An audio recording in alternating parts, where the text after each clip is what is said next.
Buenos días, queridos amigos, hermanos, familia de la fe que nos sigue por este medio. Les saludo a todos ustedes con la paz del Señor. Y a partir de esta oportunidad, habiendo concluido, entre comillas, los mensajes que nos trajeron de muchas semanas atrás, estos mensajes que salen entre la semana, que me permití sugerirles que si quieren seguir la secuencia, pueden hacerlo con los números impares de las prédicas. Los números pares corresponden a las prédicas de los días domingos y que sacamos los martes de la subsiguiente semana. Estas prédicas de entre semana están identificadas con los números impares. Sí, han sido secuenciales, de tal manera que hasta cierto modo, digamos, concluimos la semana anterior basándonos en la visita que Dios hizo a su pueblo cuando estuvo en Egipto en condición crítica de esclavitud, y cómo Dios trató esta situación con su pueblo, manifestándose, hablándoles, mostrándose hasta que liberó al pueblo de Egipto. Ciertamente el camino por el desierto podría ser otro tema que desglosemos en varias charlas, o el ingreso a la tierra prometida. En fin, la palabra de Dios poderosa, maravillosa, bendita, nos permite hacer este tipo de identificación de lo que sucedió en aquellos tiempos de su pueblo en relación con su Dios, considerando que eran personas comunes como nosotros, e identificarnos, digo, valga la redundancia, con nosotros, con nuestra vida, con nuestra existencia, en nuestra actualidad, en nuestra normalidad, entre comillas. Bueno, ahora estando vísperas y siendo este el último día del mes de noviembre del año 2023, el último día del mes de noviembre, mañana ya entramos al último mes del año, a la recta final del año, de este año 2023. Digo, creo que es pertinente un poquito hablar de lo relacionado, de lo alusivo, de lo correspondiente a la Navidad, ¿sí? A esta fiesta que el mundo cristiano, así se denomina a todas las personas que de uno u otro modo le mencionan a Dios, que el mundo cristiano lo ha degenerado tanto, lo ha traído tan a menos, ¿no? Por el mercantilismo, la comercialización que se ha hecho de esta fiesta. Hace no muchos días, quizás menos de 2 semanas, habíamos manifestado que acá en la congregación acogimos una fiesta, ya hace unos 4 o 5 años posiblemente, si es que no es un poco más, una fiesta que nació del corazón de los norteamericanos, la fiesta de Acción de Gracias, y que su intencionalidad obviamente es esto: reconocer las bondades, el favor inmenso de Dios que cotidianamente nos otorga, ¿sí? Y que por ser cotidiano, por ser repetitivo, a veces no lo valoramos en la medida en que tiene que ser valorado. Lastimosamente, esa fiesta también va de la mano, quizás la intencionalidad sea buena, pero va de la mano con una gran promoción comercial, ¿no? Entonces, los descuentos del Black Friday, ¿sí? Tanto en Norteamérica, digo, donde nació, entiendo, esta celebración, y que se ha expandido a todo Latinoamérica, a toda América, y quizás a otras latitudes. No lo conozco, pero al menos acá en nuestro país también se ha adoptado esto, ¿no? El famoso Black Friday y los descuentos y todo. Es decir, se opaca la verdadera intencionalidad de una celebración, la esencia de una conmemoración, se opaca con la abrumadora promoción comercial que engloba o que tapa, que oculta, digo, esta verdadera intención. Y la Navidad, tristemente, es igual, ¿sí? Es decir, la comercialización de esta fiesta cristiana tan importante, tan trascendente, inclusive advierte con mucha anticipación lo que quizás espiritualmente no lo hacemos, ¿no? Es decir, preparar nuestros corazones, hacer un recuento de nuestra vida, tratar de entender el propósito de Dios en nuestra vida y hacer nuestra parte para tener precisamente un tiempo de paz, etcétera, etcétera, ¿no? Aprovechar, por ejemplo, estos tiempos para rendirnos a Dios, pidiéndole perdón, reconociendo nuestros pecados, etcétera, etcétera. Eso queda, no digo en un segundo plano, eso queda totalmente opacado, eso queda totalmente a un lado, a pesar de ser la esencia misma de la fiesta, ¿no? Y bueno, pues este mercantilismo que nos está abrumando, que nos mata y que nos tiene endeudados además, ¿sí? Es el que se anticipa a esta fiesta. Pero nosotros somos cristianos, nosotros queremos compartir de la palabra de Dios, nosotros tenemos esta misión de hablar de Dios y de traer las cosas correctamente, ¿no? Lo que corresponde a, a nuestras vidas, y eso es lo que vamos a hacer. Quizás mensajes como este y como los que vamos a dar las próximas semanas hasta posiblemente terminar el año, quizás digo sean acogidos, sean compartidos a efecto de no descuidar la esencia, ¿no? De que si bien el comercio quiere tapar la verdadera intención, que haya una luz que muestre el deseo de entender, de comprender y quizás de aceptar lo que esto implica. La presencia de Jesucristo aquí en la tierra, esa es la Navidad, ¿sí? La obediencia por un amor incomprensible que tuvo el Hijo de Dios ante su Padre Dios para enviarle al mundo a que sea un humano más, un ser limitado como somos todos los otros seres humanos, y que pueda atraer a las personas en todos los tiempos, no solo en la época de su permanencia aquí en la tierra, atraer a las personas hacia una propuesta de vida, aprovechando que la parte más difícil de esa propuesta de vida la habría de cumplir Él. Es decir, esto traducido en palabras poco más entendibles, Dios, creador de la humanidad, miró el pecado que había sobreabundado en todo ser viviente. No era el propósito ese de Dios cuando creó al hombre, a la mujer, y por lo tanto le dio una opción de vida, de que enmiende, de que enderece, de que corrija, ¿sí? De que sane, de que restaure su vida y pueda volver al plan original de Dios, que es vivir en su presencia y por la eternidad. Ese plan se llama plan de salvación o plan redentor. ¿Cómo estaba establecido el plan redentor? Bueno, que Jesucristo, el Hijo de Dios, Dios en su esencia, ¿sí? Se despoje de esa condición y se haga humano.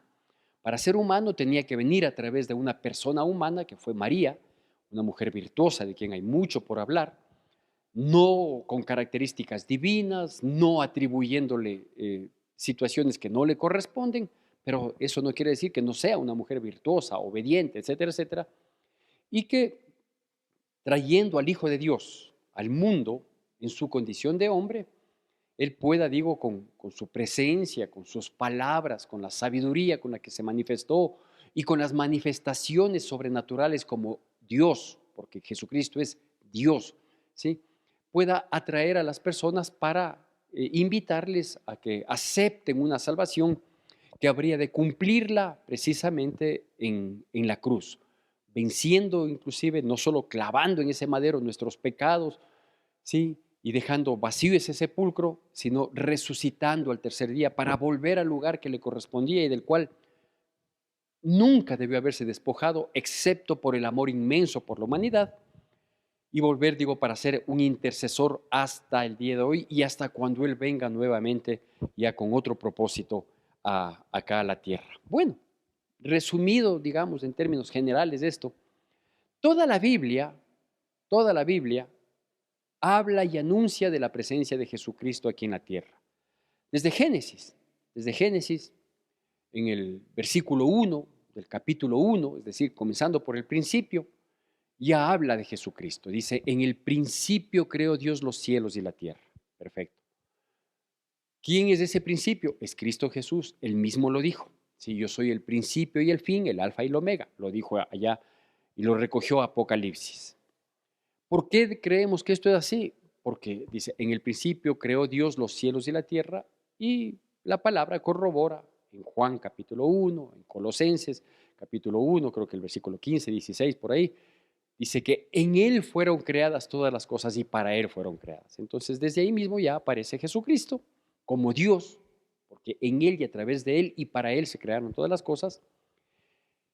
Y luego vamos viendo inclusive en el capítulo 3 de Génesis, por ejemplo, cuando ya se habla del pecado, del engaño al que fue sometida la raza humana y que cayó en ese engaño. ¿Por qué cayó en ese engaño? Por desobediencia y por creer más al mentiroso que al que tiene la verdad, ¿sí? Pero ahí también ya vemos un plan redentor de parte de Dios, cuando Dios decide sacrificar animales para que con esa piel cubrir con túnicas a los que habían pecado. Y todo esto habla o anuncia, o apunta hacia Jesucristo, a su plan redentor, etcétera, etcétera, ¿no? Luego dice que habrá conflicto entre la descendencia de la mujer o la raza humana, llamémoslo así, y con el enemigo que es el tentador, el enemigo, el adversario, ¿sí? Se cumplen estas profecías, ¿sí? Tanto la anunciada como en Zacarías, como en Isaías, de que habría de venir un niño, de que habría de nacer en Belén, de que este niño iba a tener ciertas características, y se cumple todo. Entonces, negar que Jesús es Dios es negar no solo las profecías, sino negar toda la historia de un pueblo que hasta el día de hoy, y hoy más, ha salido a la luz pública, ha sido sostenido y sustentado por Dios, y creo que hoy Dios está trabajando, como lo advirtió también en su palabra, a propósito de una situación por demás triste y dolorosa que está sucediendo precisamente en donde está asentado el pueblo escogido de Dios, que es el pueblo de Israel, la nación de Israel, ahora nación de Israel. Y digo, bueno, con todo lo que la Biblia dice y el cumplimiento de la misma, tanto del pueblo judío como de la presencia de su Salvador, Cristo Jesús. Digo, el negar la existencia de Jesucristo, el negar que Él es Dios, el negar que Él vino a cumplir todo o que en Él se cumplió todo lo que estuvo predicho, o sea, profetizado de Él, sería absurdo, sería irnos en contra de la historia de la humanidad, ¿sí? Y una de esas profecías, sí, una de las tantas profecías que se cumplió en la persona de Cristo aquí en la tierra, a propósito de la Navidad, ¿no es cierto? La Navidad no es sino el nacimiento, la palabra literalmente eso significa Navidad o natividad o nacimiento, el nacimiento o la aparición de Cristo Jesús aquí en la tierra, del Dios Hijo como hombre aquí en la tierra. Digo, en él se cumplieron muchas profecías, todas las profecías que lo anunciaron, y una de esas, por ejemplo, fue la intencionalidad que Dios tuvo en la persona de Cristo Jesús. Por eso es que me he permitido llamarle a esta pequeña charla, ¿sí?, la misión salvadora del Hijo de Dios. ¿Por qué celebramos la Navidad? Celebramos la Navidad porque recordamos el nacimiento de Cristo Jesús, perfecto. ¿Qué tiene de trascendente el nacimiento de un niño? Bueno, obviamente la alegría, el gozo que esto implica. Días pasados estuvimos celebrando con mi familia los 4 años de mi primer nieto, ¿sí? Dios mediante, que nos dé la salud de la vida. El próximo año, en el segundo mes del próximo año, el primer día del segundo mes, estaremos celebrando el primer año de mi segundo nieto. Entonces sí, el nacimiento de un ser, de una persona, obviamente es motivo de regocijo. Pero ¿por qué el mundo celebra esto? ¿Por qué aún aquellos que se oponen tácitamente lo están recordando? Porque no fue un niño más, porque él fue un niño que vino a cumplir una misión, porque porque la historia de la humanidad tiene que depender de la obediencia o no de este niño, ¿sí? De este niño que obviamente vino al mundo tal como había sido profetizado, de este niño que vivió tal como había sido profetizado, y de este niño que ejecutó un plan que había sido profetizado, ¿sí? Y ese plan es un plan de salvación. Es decir, este niño nació para proponernos a nosotros, decir, ¿saben qué? Ustedes no estaban condenados a vivir de la manera que viven, y peor aún, ¿sí?, que la eternidad, es decir, después de esta vida terrenal, que la eternidad la pasen en un lugar de tormento que ni siquiera lo pueden imaginar, porque solo imaginar espeluzna.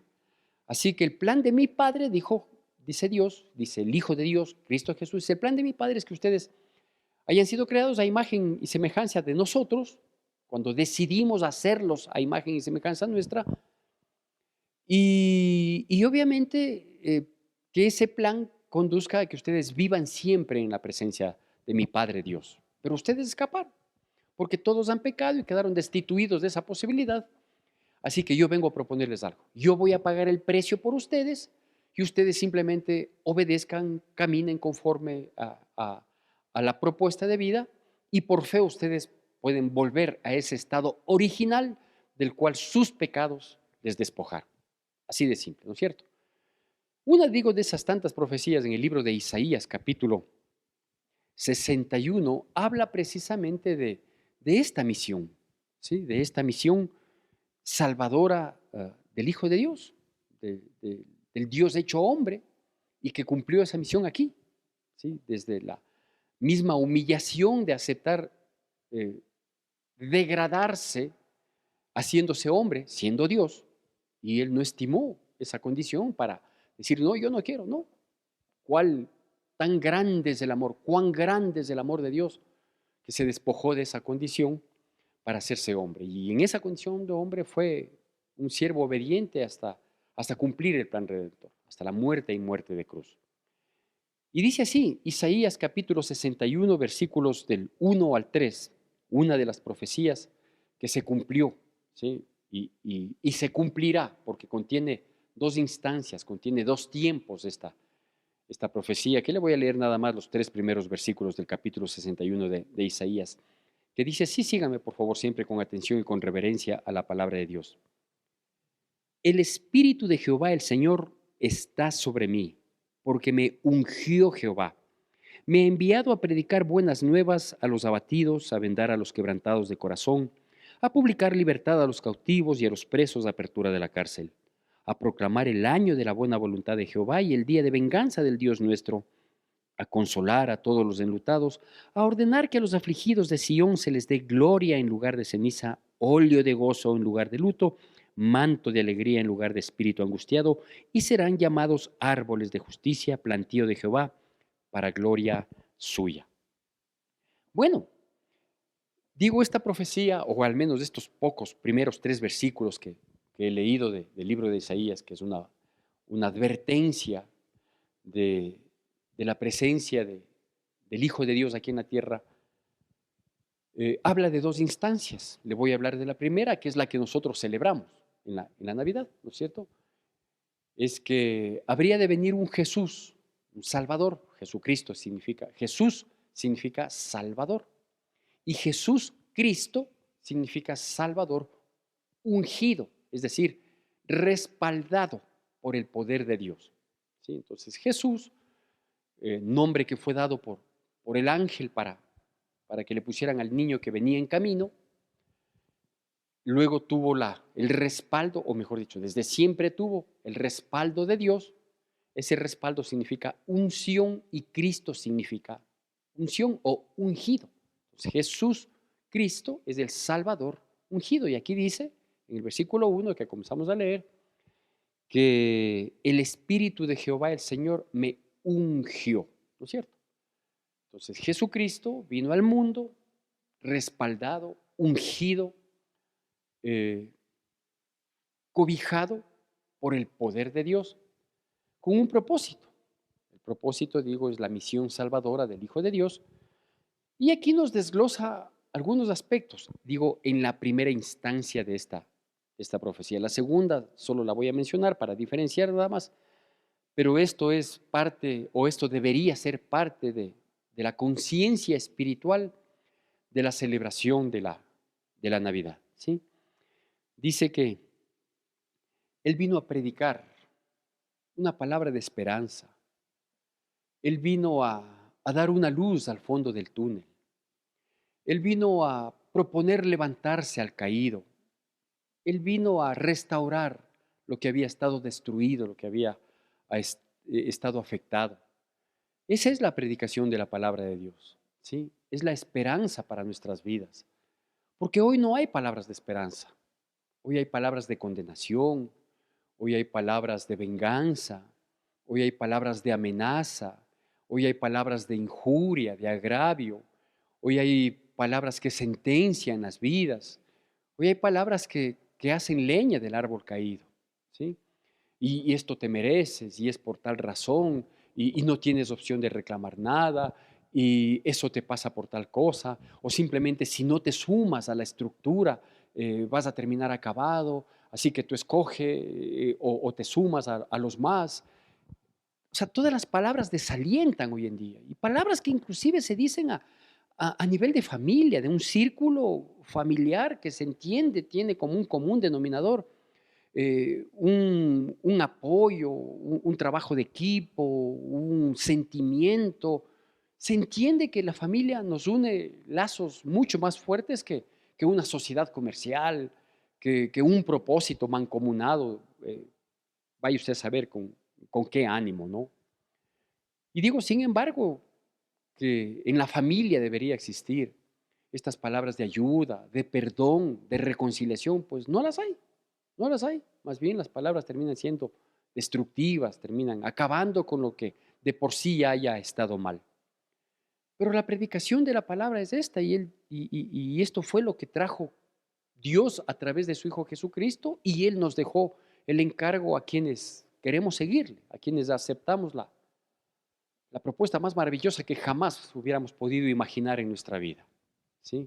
La opción de la salvación que Dios nos propone a través de Cristo Jesús es algo, primero, totalmente inmerecido y segundo, es algo que no podríamos identificar, no podríamos tratar de analogar su valor, ni con todas las riquezas del mundo, ni con toda la satisfacción, ni con toda la plenitud, absolutamente nada. Nada se compara a la salvación que Dios propone a través de su Hijo Jesucristo y que comienza por la predicación de la palabra. Dice, es una palabra de esperanza, es una palabra de auxilio, es una palabra de reconfortar nuestras vidas, nuestras almas, ¿no? Él vino a predicar, dice la palabra de Dios, buenas nuevas, obviamente a los abatidos, ¿no? A los que llegamos a un punto en nuestras vidas en el que nos dimos cuenta que nuestra fuerza, inteligencia, capacidad y sagacidad no es suficiente para procurar algo que es tan simple de decirlo, pero tan difícil de conseguirlo como es la felicidad. La felicidad, para que la gente pueda conocer la verdadera felicidad, necesita un cambio de estructura mental, ¿sí? Porque como usted ve, y disculpe que sea tan insistente en este sentido, ahora se asemeja así felicidad con acumulación de bienes, por ejemplo, ¿no? O sea, a uno le llegan a convencer tanto de que la felicidad está en la posesión de bienes, de tal manera que si algo tú quieres conseguirlo, mientras tengas posesiones lo puedes hacer. Si no tienes posesiones estás fregado y por lo tanto no tienes opción de felicidad. Y no es así, y no es así. Nunca ha sido así, nunca lo será. Pero esa es la alienación a la que está sometida la humanidad completa, ¿no? Pero no, Dios vino a dar una predicación, una palabra a los abatidos, a los que como humanos, o sea, todos, ¿sí? Como humanos nos damos cuenta que necesitamos de un Dios porque no podemos en un momento o en más de un momento en nuestras vidas tener la solvencia humanamente hablando como para poder salir de las dificultades en las que caemos. ¿Por qué caemos en dificultades? Porque somos gente pecadora, porque todos los seres humanos somos pecadores, que unos caen más pronto, otros más tarde, que unos de un modo, otros de otro modo, pero bueno, a la postre el pecado nos arrincona y no tenemos opción de salida. ¿Cuál es la opción? La predicación de la palabra de Dios, que la trajo Cristo Jesús, porque Dios el Padre le ungió, siendo el hombre, pero le ungió, le respaldó, se manifestó a través de él. También trae sanidad para el alma, ¿sí? En el mismo versículo 1, la palabra de Dios dice, a publicar libertad a los cautivos, ¿sí? Traer sanidad al alma. Creo que esto es mucho más entendible tristemente hoy en día. ¿Por qué? Porque hoy vemos nosotros que hay mucha gente, muchísima gente, unos más y se evidencia, otros menos, pero lo viven también, las enfermedades del alma, ¿no? Como son el estrés, El estrés es una enfermedad del alma. Vemos fruto de las preocupaciones, digo, nos arrincona, nos oprime el pecado y la insuficiencia humana, ¿sí? El estrés es una enfermedad del alma, la depresión es una enfermedad del alma, la ansiedad es una enfermedad del alma y que se manifiesta de distintas maneras, ¿sí? No solo en angustias, no solo en sobresalto, no solo en alteración emocional que no puede ser controlada y toca controlarla con pastillitas, con gotitas, y, en fin, no digo que eso esté mal, estoy diciendo que las enfermedades del alma son propias del ser humano y que el que tiene la solución, la salida, la restauración y la sanidad total es Cristo Jesús, el Señor de gloria, el que vino a proponernos un plan de salvación divino, perfecto, completo, total. Dice que Él vino también a dar libertad a los cautivos y abrir las puertas de las cárceles para que salgan. Ay, vaya a saber usted cuántas cárceles tienen encerrado a la gente, ¿no? Yo mismo, a mí mismo, me tuvo la cárcel del orgullo, de la vanidad, de la autosuficiencia, me tenía encerrado tanto tiempo, tratando de convencerme y lo logró, de que yo soy y puedo y voy a lograr. Y encerrarse en esas cárceles o las cárceles que nos tienen encerrados, muchos, ¿no? La cárcel de la baja autoestima, por ejemplo, ¿no? Hay regiones del mundo en el que les han convencido que, por ejemplo, las mujeres no tienen un mismo valor que los hombres. Imagínense, cuando varón y hembra los creó, el mismo creador, de la misma, con los mismos propósitos o distintos propósitos quizás, pero con el mismo amor, con el mismo poder. Y son personas que tienen una baja autoestima. Eso es una cárcel, ¿no? Porque eso no te deja surgir, no nos permite salir adelante, tener aspiraciones. La cárcel de la baja autoestima mata tus sueños, ¿sí? ¿Y quién vino a abrir esas puertas? Y eso por hablar de algo, de una de las tantas cárceles que hay, ¿no? Ahora, hay otras cárceles que el mismo ser humano las ha puesto cerrojos bastante fuertes, como son, por ejemplo, las cárceles de los vicios, de la esclavitud de los vicios, ¿sí? De la droga, del alcohol, del tabaquismo, del sexo. El sexo es una cárcel que no fue creada para ser cárcel. La sexualidad fue creada por Dios no solo para la reproducción, sino para la satisfacción plena de la vida en pareja monogámica, ¿sí? Pero claro, el hombre en su pecado ha dado rienda suelta. Ahora, el pecado de la inmoralidad sexual es un derecho, ¿sí? Que quienes no lo ejercemos en el contexto de esa pecaminosidad, entonces nosotros somos los raros, los locos, los ajenos a la situación. Y digo, hay gente que está presa, ¿no? De la esclavitud, de la sexualidad, por ejemplo, del sexo, perdón, no de la sexualidad, del sexo. Hay gente que es presa, esclava de la pornografía, hay gente que es esclava de la lujuria, en fin, ¿no? Y no estoy inventando el agua tibia, estoy simplemente describiendo la condición terrible de la humanidad versus la propuesta de Dios para nuestras vidas, encarnada en la persona de nuestro precioso, hermoso, maravilloso, poderoso, santo, benevolente por demás, Señor Jesucristo, que es a quien le conmemoramos en la Navidad, porque decidió humillarse y ser uno más de nosotros y traernos esta propuesta maravillosa de parte de Dios. Digo, no quiero desglosar, no porque no quiera, sino porque creo que no corresponde, la segunda parte de la profecía contenida en los versículos 2 y 3 del capítulo 61 de Isaías, y que nos habla ya no de esta propuesta gloriosa de la misión salvadora del Hijo de Dios. Eso es parte de la Navidad. ¿Por qué celebramos la Navidad? Porque ahí se abrió aquí en la tierra, aquí en el mundo, ¿sí? La posibilidad de tener una salvación. ¿De parte de quién? Del que nació en la Navidad, ¿sí? Que es Cristo Jesús.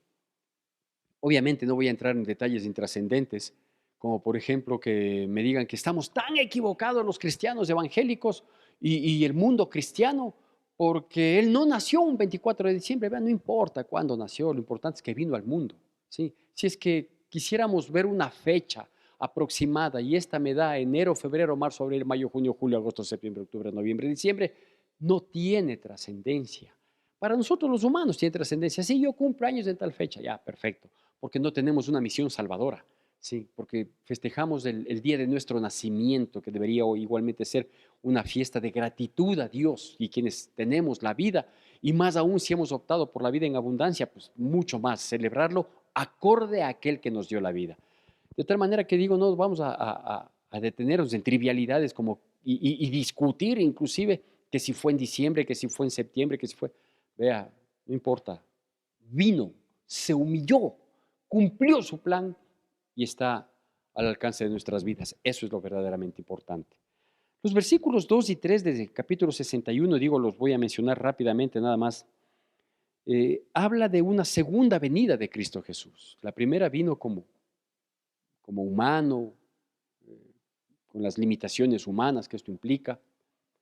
La primera vino como cordero, la segunda vendrá como león de la tribu de Judá. Al principio vino y fue identificado como el Cordero de Dios que quita el pecado del mundo, el cáncer del mundo que es el pecado. La segunda vez vendrá como león, vendrá como un juez. Y así habla, ¿no? Así nos dice rápidamente, abuelo de pájaro nomás. Nos dice, por un lado, la condición que él viene en la segunda, en la siguiente vez que él venga acá, respecto de los que creemos y respecto de los que no creen, ¿sí? A proclamar el año de la buena voluntad de Jehová, para los que creen, para los que creemos, para los que aceptamos el plan redentor, para los que nos sometemos a la maravillosa oportunidad de optar por una salvación eterna y una vida en abundancia aquí en la tierra. Entonces, a quienes le creemos, a quienes le seguimos, a quienes le obedecemos, vendrá a proclamar el año de la buena voluntad, o sea, la vida en abundancia y la vida plena y eterna que vamos a tener. Pero para quienes no la creen, también el día de venganza de nuestro Dios, que más que una venganza es un justo juicio de Dios. Que no sea la Navidad el motivo de explicar estos mensajes que terminan siendo exhortadores, por decirlo menos. Que más bien vayamos ya preparando un poquito nuestra mente, nuestro corazón. Yo, hace algunos años, cuando comencé a predicar ya a tiempo completo, ya son cerca de 25 años del privilegio que Dios me otorgó de ser su siervo. Eh, no digo que he cambiado mi radical posición frente a la tergiversación de las fiestas cristianas, ¿sí? No digo que he cambiado, o sea, no es que antes era mucho más radical y ahora soy menos radical. No, sigo siendo radical y no voy a cambiar en esa condición.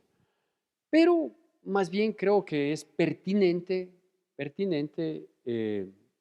no ser permisivo, pero sí entender un poco.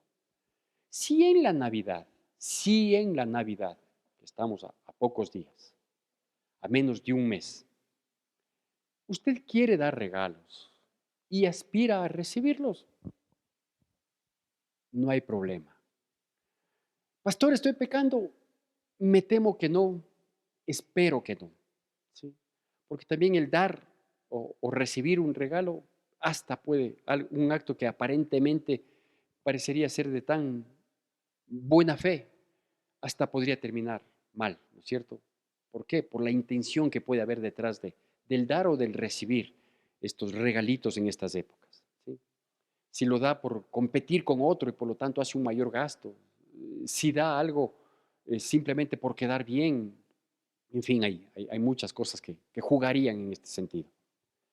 Así que si es que quiere dar o recibir, hágalo. Yo no soy quien para impedirlo, pero que el dar o recibir, el tener una reunión social en el tiempo de Navidad, el reunirse con la familia, el comer algo especial, si es que en la misericordia y favor de Dios hay como, ¿sí? Hágalo, ¿sí? Pero no pierda la intencionalidad, no descuide la esencia misma de lo que implica la presencia de Cristo Jesús, el Hijo de Dios, aquí en la tierra con el propósito con el que Él vino.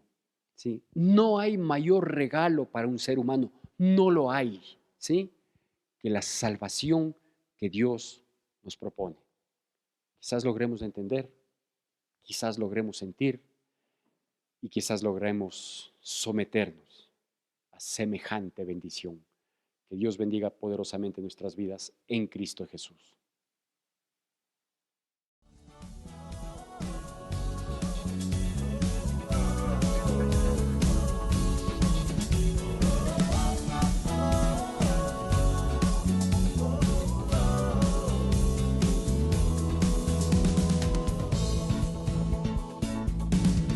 Toda la tierra y su creación se rendirán ante tu trono, Dios, y toda lengua te confesará